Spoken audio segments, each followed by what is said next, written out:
وقل رب زدني علما.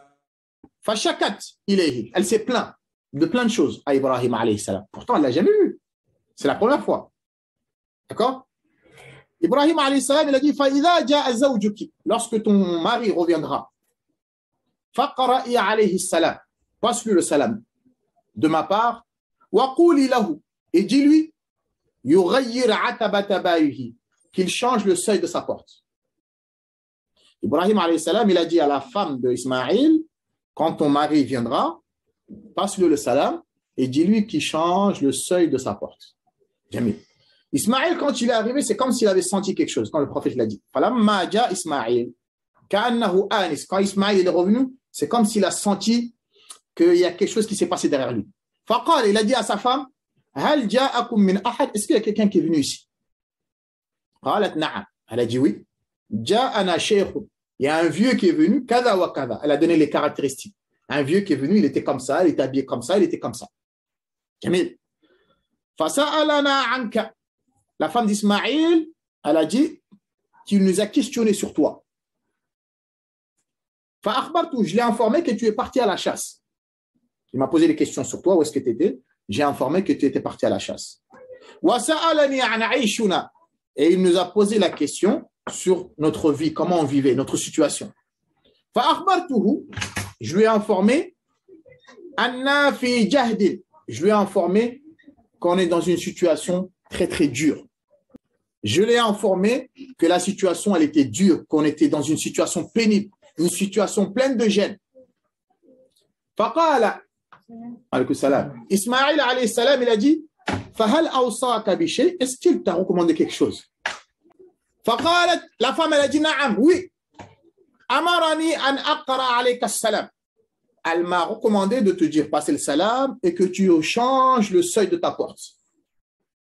Ismaïl alayhi salam, il a dit dhaka abi. Ce vieux-là, c'est mon père. Wa qad amarani, et il m'a ordonné de me séparer de toi, de te divorcer. Ismaïl alayhi salam, il a dit ce vieux-là que tu parles, c'est mon père. Et il m'a ordonné de me séparer de toi. Rejoins ta famille. Et ensuite, Ismaïl, il a divorcé cette femme. Je vais expliquer. Je vous cite ce hadith. Ensuite, je vais vous expliquer. Jamil. Ensuite, le prophète sallallahu alayhi wa sallam, il a dit, il s'est passé après encore un long moment. Ibrahim alayhi salam, il est revenu et Ismaïl, il s'était remarié. Alayhi salam. Quand il est venu, pareil. Il a trouvé sa femme, il lui a dit, où est-ce qu'il est Ismaïl?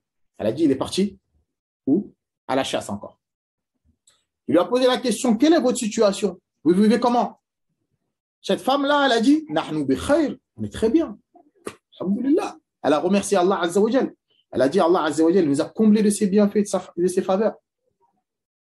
Et dans une version, elle a dit à Ibrahim, viens comme invité. Elle l'a bien accueilli, elle a donné à manger, etc. Ensuite, Ibrahim alayhi salam, il a dit à cette femme-là, quand ton mari vient, passe-lui le salam. Et dis-lui de garder le seuil de sa porte. De préserver le seuil de sa porte. Ismaïl, pareil. Quand il est venu, il a senti quelque chose. Il a dit, il n'y a pas quelqu'un qui est venu. Sa femme, elle a dit, si. Il y a un vieux qui est venu, qui est comme ci, comme ça. Et il nous a demandé, sur toi, je dis que tu es parti à la chasse. Et il nous a demandé comment on vivait. Je dis qu'alhamdulillah, notre nourriture, c'était de la viande et de l'eau. Et qu'on vivait bien. J'ai remercié Allah Azza wa Jal. Il a dit, il ne t'a pas recommandé quelque chose? Elle a dit, si. Il m'a dit de te passer le salam et que tu préserves le seuil de ta porte. Ismaïl alayhi salam a dit, celui-ci, c'est mon père. Et le seuil de la porte, c'est toi. Il m'a recommandé de te garder. Ça, là, il y a un dars aussi dedans. Ce hadith-là. Comme on va le voir ensemble. Comme je vous l'ai dit, ce n'est pas juste des histoires qu'on raconte. Mais il y a des leçons à extraire. Parmi ces leçons-là qu'on doit extraire de ce hadith-là, premièrement, quelles sont les leçons qu'on ressort de ce hadith? On va essayer d'en voir à peu près 7. Ce hadith-là qu'on vient de voir là. Il y a 7 points positifs, 7 leçons qu'on peut en tirer. La première leçon, l'importance d'être à shukr, de remercier Allah Azza wa Jal. Si tu remercies Allah, Allah, il te rajoute. Et si tu es ingrat, qu'est-ce qu'il fait? Allah, Azza wa Jal, il t'enlève ce bienfait-là. La première femme, elle a été ingrate. Elle n'a pas remercié Allah, Azza wa Jal. Pourtant, elle était mariée avec un prophète, Ismaïl. Qu'est-ce qui s'est passé? Il l'a divorcée. Elle a perdu ce bienfait-là. La deuxième, elle a été reconnaissante. Elle a dit Alhamdulillah. Elle a remercié Allah, Azza wa Jal. Et Ismaïl, il l'a gardé.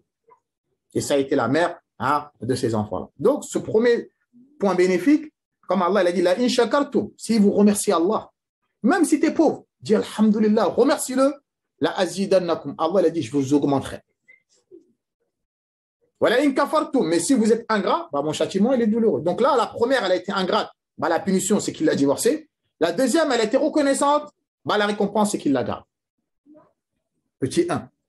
Petit 2. Ça nous montre ici le caractéristique de la femme vertueuse. Que la femme, une femme pieuse, elle doit être humble. Une femme pieuse, elle doit accepter la situation de son mari. Même s'il est pauvre, elle ne doit pas se lamenter, comme elle a fait la première.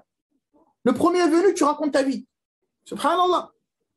Tu ne l'as jamais vu, il te pose la question, qu'est-ce qui se passe? Toi, tu déballes tout ce qu'il y a dans ta maison. Ouais, mon mari, on ne mange pas bien. Ouais, mais moi, si, mon mari me fait ci. Tu te plains à gauche et à droite. Et pourtant, ton mari se casse la tête pour aller travailler, pour essayer de te ramener à manger. Même si tu as ramené juste un bout de pain, dis Alhamdulillah, donne-lui courage. T'inquiète pas, mon mari, je ne vais pas chanter. C'est Allah, mais tu lui donnes du courage. Ça le motive. Mais ton mari, il se casse la tête du travail. Des fois, il y en a certains hommes, ils font 2 boulots à la fois. Ils te ramènent. Et toi, tu as dit, ouais, mais tu as vu, ma copine, elle a ça, son mari, il la ramène en vacances. Moi, ça, c'est une femme vertueuse, elle ne fait pas ça. Ça, c'est une mauvaise femme, ça. Wallah, il a dit. C'est pour ça, Ibrahim, il a dit divorce là. Ça, c'est une leçon qu'on prend. Qu'une femme qui est jamais satisfaite, une femme qui fait que de se lamenter, religieusement, il est recommandé de la divorcer même. Comme l'histoire qu'on a pris de ce hadith-là. Vous avez compris ça ou pas? Ça, c'est très important. Wallahi, les frères et les sœurs qui m'écoutent, il est important d'être reconnaissant. Et il est important de marier une bonne femme. Parce que même si tu es pauvre, toi, pour toi, tu es le plus riche du monde. Parce que le peu que tu vas ramener, elle va faire, ce sera beaucoup. Elle ne va pas te fatbah au monde entier. Oh, il est vaurien, il n'a rien, il gagne juste 1 000 euros, 1 500 euros par mois. Non. Elle, pour elle, toi, tu es le plus grand milliardaire du monde. Et toute personne qui vient chez toi, ils ne vont même pas sentir que tu n'as rien. Ça, c'est l'importance d'une femme. Les frères, quand vous vous mariez, regardez avec qui vous vous mariez. Ne vous mariez pas avec des femmes matérialistes. Ne vous mariez pas avec n'importe qui. Je vous ai dit, ça, c'est une histoire, là, l'histoire des prophètes. Ibrahim, il est venu, il lui a posé la question, elle s'est plainte. Elle a tout déballé. Il a dit, change le seuil de ta porte. Car la femme, c'est comme le seuil de la porte. C'est elle qui empêche les saletés de rentrer à la maison. C'est elle la gardienne de la maison. Tu as compris, mon nez? La femme, c'est le seuil de la... Si elle laisse la porte ouverte, toutes les ordures vont rentrer chez toi. C'est elle le rempart. C'est elle le filtre. Et si c'est une bonne femme, elle va filtrer, ce n'est pas n'importe quoi qui va rentrer chez toi. Ni n'importe qui. C'est pour ça Ibrahim, il a dit, dis-lui de changer le seuil de sa porte. Il n'a pas dit divorce là, parce que les prophètes, ils avaient des manières de parler avec douceur et avec intelligence. Ils employaient les mots les plus doux, que seul celui qui est doué d'intelligence, il va comprendre. Est-ce que vous avez compris ça ou pas? Je le dis et je le répète. C'est une leçon qu'on prend. Les sœurs, soyez satisfaits de ce qu'Allah Azza wa Jal il a accordé à vos maris. C'est très important. On l'avait vu dans la Aqidah que Aïcha radiyallahu anha, elle a dit que le prophète sallallahu alayhi wa sallam faisait 3 mois. Ils n'allumaient pas le feu. 3 mois, ils ne mangeaient pas, le prophète et sa famille. 3 mois d'affilée. Ils ne mangeaient que de l'eau et des dattes. Le meilleur des hommes. 3 mois. Mais ces femmes, elles ne se plaignaient pas. Elles remerciaient Allah Azza wa Jal. C'est très important, les frères. Très, très important. Une femme pieuse, c'est très important. Si tu as ça, wallah, tu es tranquille. Tu es tranquille. Tu vois, des fois, je le dis, les frères, ils rigolent. Mais c'est vrai. Il y en a tellement... Leurs femmes, elles sont matérialistes. Les musulmans, je parle. Matérialistes. Que des fois, il y en a, ils n'ont même pas envie de rentrer chez eux. Tu les vois, il a l'air dehors. Ouais, mais tu ne rentres pas chez toi. Ouais, il est là, il galère, il galère. Il essaie de rentrer le plus tard possible. Pourquoi? Parce qu'ici, quand il rentre à la maison, il va rentrer dans un ring. Ça va être le boum, boum, boum. Ouais, pourquoi tu n'as pas fait ça? Pourquoi tu n'as pas ramené ci? Donc, il préfère être dehors, patienter le froid, là, le froid glacial moi, je ne sais pas combien de degrés que de rentrer chez lui. C'est vrai. Mais quand tu as une femme pieuse, Harry, tu ne vois pas galérer dehors. Il est pressé de rentrer chez lui. Parce qu'il sait quand il arrive, c'est comme un roi chez lui. Elle va lui préparer à manger, elle va se faire belle, elle va lui raconter des histoires, elle va le faire rire. Une femme importante, si tu n'as pas une femme pieuse, mon frère, ta vie, ça va être un enfer, un calvaire. Ça, je vous le confirme. Hein. Wallah, mais une femme pieuse, tu seras posée, tu vois le frère, tu es souriant, hein, tu t'énerves pas du premier coup. Pourquoi? Parce que tu as une femme qui t'apaise. On prend ça, leçon de ce hadith. Il y a une histoire que j'ai entendue un jour, très important, concernant la femme pieuse, comme je dis, c'est une femme qui doit être humble. Vous avez compris ça ou pas? Si Allah il a donné à ton mari, si tu ne lui as pas donné, tu ne t'es pas marié avec lui pour l'argent. D'accord? Surtout si c'est un homme, machallah, qui fait ses prières, qui te respecte, qui ne te frappe pas, hein, il ne t'insulte pas, il essaie de prendre soin de toi du mieux qu'il peut. Il faut être reconnaissante. C'est pour ça que la majorité des femmes elles vont rentrer en enfer, à cause de l'ingratitude. Jamais. Il a dit, cette histoire-là, c'était un homme qui était un maçon. C'est une histoire vraie. Hein? Et il était pauvre. Alhamdulillah, mais c'était quelqu'un qui acceptait de travailler pour faire vivre sa famille. Et tellement il était sérieux dans son travail, son patron, il a fait de lui qu'il est devenu le responsable des employés.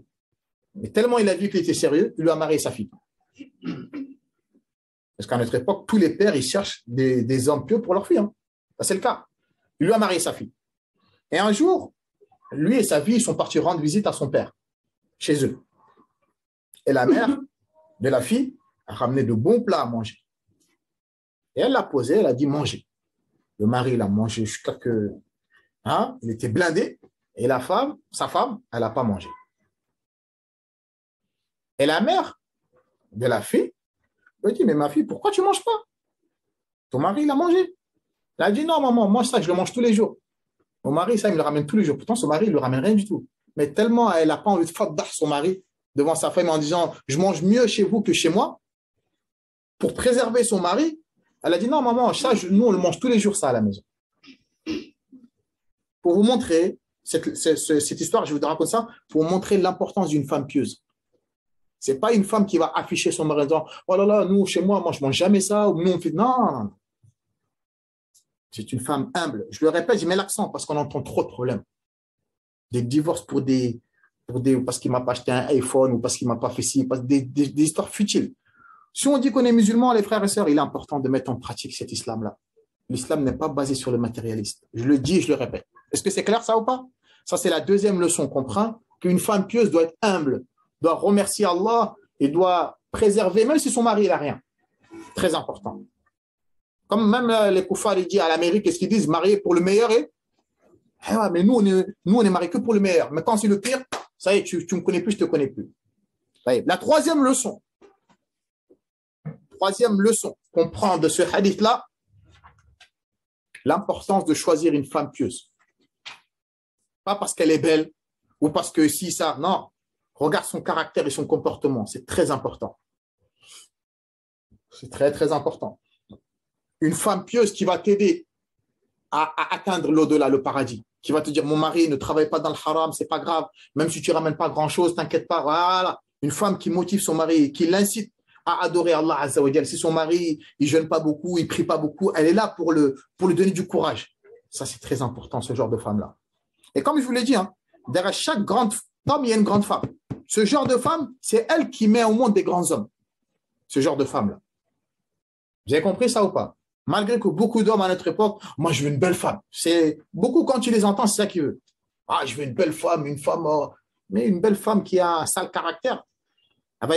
Tellement elle va être mauvaise avec toi que même sa beauté, tu ne vas plus le voir. Et elle va te dégoûter tellement elle sera mauvaise. Mais même une femme moche qui a un bon comportement, Allah, il va l'embellir à tes yeux grâce à son comportement. Donc, les frères et sœurs, c'est très important. Regardez toujours qui vous mariez.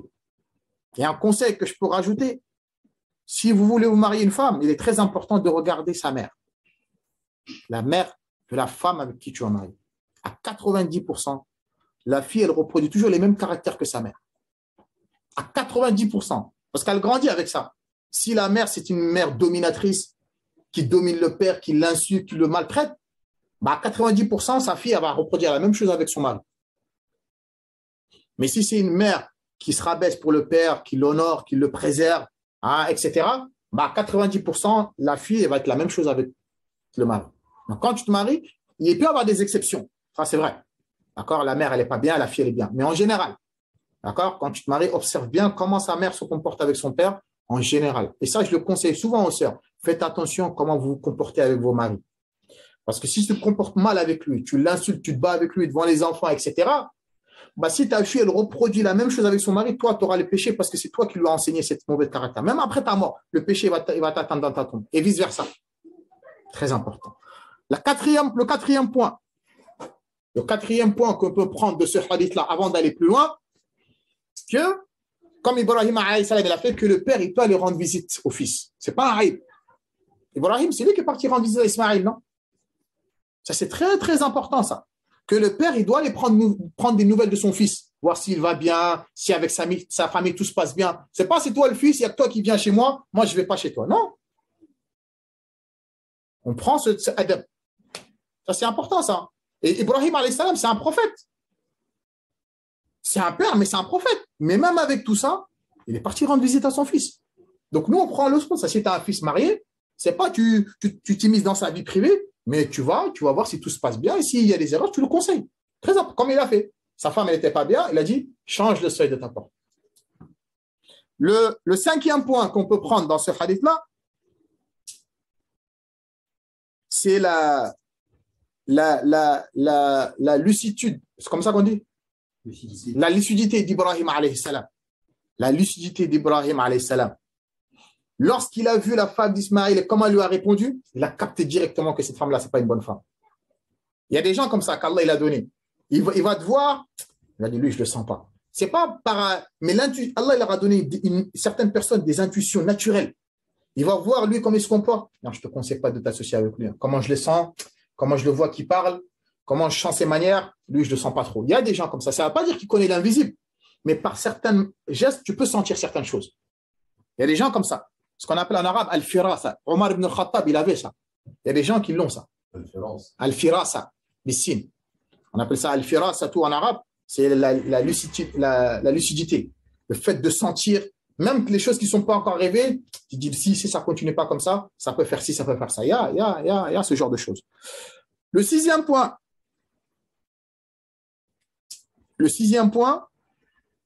qu'on peut prendre dans ce hadith-là, c'est d'utiliser les bons styles. Tu vois, il n'a pas dit divorce là. Le fait, quand tu parles à quelqu'un, tu essaies d'utiliser des kinayat. Kinayat en français, je ne sais pas comment dire, c'est-à-dire des c'est important ça. Voilà, des synonymes. Par exemple, des fois, je ne sais pas moi, le prophète sallallahu alayhi wa sallam,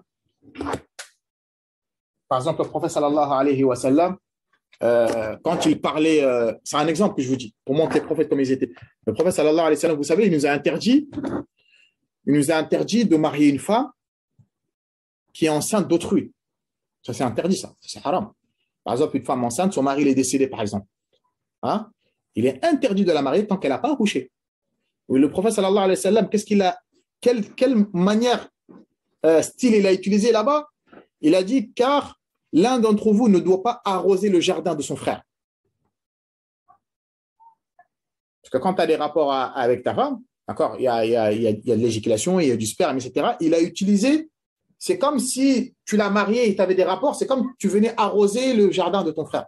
Tu vois, c'est ça qu'on appelle le kinaya. Utiliser d'autres termes, mais on comprend ce que tu veux dire. Tu vois, par exemple, aller au sel. En arabe, ils utilisent le mot al-ra'id. Al-ra'id, tu vois, nous, en français, on va dire caca, on va utiliser des mots secs. Hein? Mais eux, non. Al-ra'id, en arabe, c'est pas sel. Al-ra'id, c'est l'endroit où tu vas aller faire tes sels. Tu vois, c'est un endroit qui est un peu, comment ça s'appelle, en contrebas. Parce que tu te caches du regard des gens. À l'époque, il n'y avait pas des toilettes comme nous à l'époque. Ils allaient loin et ils allaient en contrebas pour faire leurs besoins. Donc, le nom de cet endroit-là, qui s'appelle Ra'id, quand tu dis Ra'id, on sait directement que tu parles des sels, sans utiliser le mot. Donc, c'est ça, utiliser certains styles importants, parce qu'il y en a, tu l'entends. Ouais, moi, je suis cru. Mais non, tu n'es pas cru. Des fois, tu es bête. Ça. Être cru, des fois, c'est être bête, en fait. Il y a certains moments où, la plupart du temps, tu utilises barakallah, voilà, des métaphores. Barakallah. C'est ça. Ça, c'est important, ça. C'est très, très important. Alors, le septième, je vais le dire dans le hadith. Parce que je n'avais pas terminé le hadith encore, d'accord? Le septième, je vais le dire dans le hadith. Le prophète sallallahu alayhi wa sallam, il a dit ensuite, quand Ibrahim alayhi salam, il s'est passé ce qui s'est passé avec la deuxième femme. Ibrahim, il est parti. Il est resté un long moment. Et il est revenu. Alayhi salam, dans le même hadith, le hadith il est long. Le prophète sallallahu alayhi wa sallam, il a dit, Thumma ja'a Ibrahim, ensuite il est venu, et il a trouvé Ismaïl yabri nablan lahu tahta dawhatin qarib min Zamzam. Quand Ibrahim il est revenu, il a trouvé Ismaïl assis en dessous d'un arbre en train de préparer ses flèches. Parce qu'on a dit c'est un chasseur. Et Ibrahim, lorsqu'il est arrivé, Ismaïl, lorsqu'il l'a vu, il s'est levé. Il a reconnu son père directement. Lorsqu'il l'a vu, il s'est levé, il lui a fait l'accolade. Le prophète, il a dit, il a fait comme un père, il fait un fils, et comme un fils, il fait un père. Un père, il touche la tête du fils, il embrasse sa tête, et le fils, il tient par le père. Ils ont fait ça pendant un long moment. Voilà, le 7e, c'est là où je voulais le prendre.